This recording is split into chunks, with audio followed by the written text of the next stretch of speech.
nwoke agwụkwanụ, ụmụ nwoke agwụkwanụ, ụmụ nwoke agwụkwanụ. Every day a na-egbu nwoke, every day ụmụ nwoke a na-ada.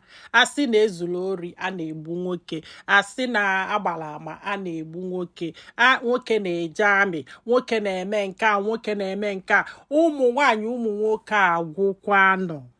Aka na-ekwu nke afọ kịta, ọ bụzalụ nwaanyị iji aka wee gbudie, ọ bụzalụ nwaanyị iji aka wee gbudie.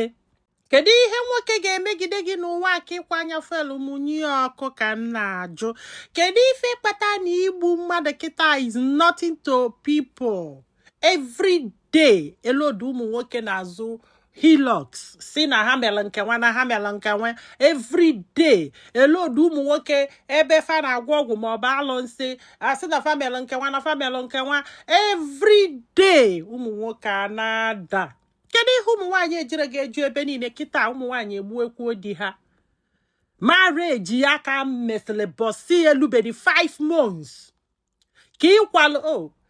The most painful part of this is that no ọkụ ka amụrụ this guy. Unu agbakwa ihe bụ ịgba mmadụ ọkụ. Unu agbakwa ihe bụ ịgba mmadụ ọkụ. Unu agbakwa na ihe bụ ịgba mmadụ ọkụ. Kedu na ihe this guy melụ o ji wee deserve all this kind of death?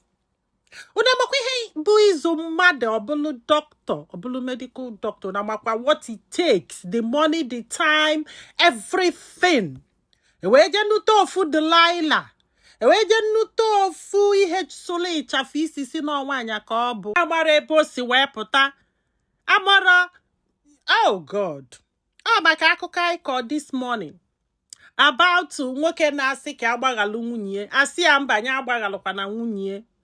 Nya jee ka o jee chọọ nwaanyị ọzọ.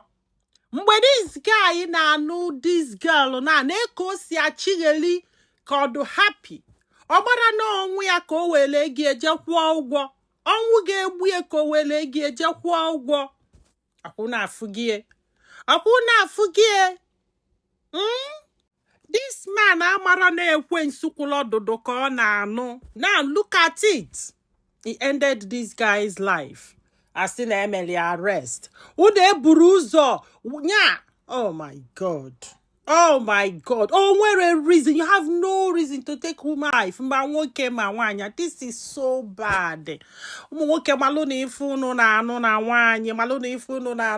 Ụfọdụ is there for their interest. Ụfọdụ is there for something else. In fact, I'm going to be marriage now. Marriage kwesịrị inwe expiration date. Oh, I'm telling you, because this is no longer funny. It's getting out of hand. What is all this? Jesus. Chai.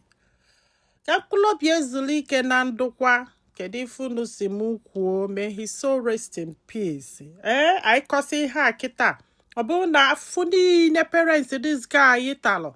Zoya na akwụkwọ obanye blue ọkwa lieutenant kobo. Ihe niile ufuke ekwensu kwụlụ ọdụdụ. Sole chafisi si no nwanya. Masi amana no true. Abia no say to na this guy in the name of marriage. Fiakwa. Alomelo. Alomelo no. Umunne ma alomelo. I don't know what else to say. God. Chai. Kora no mnofu. Ike wulo.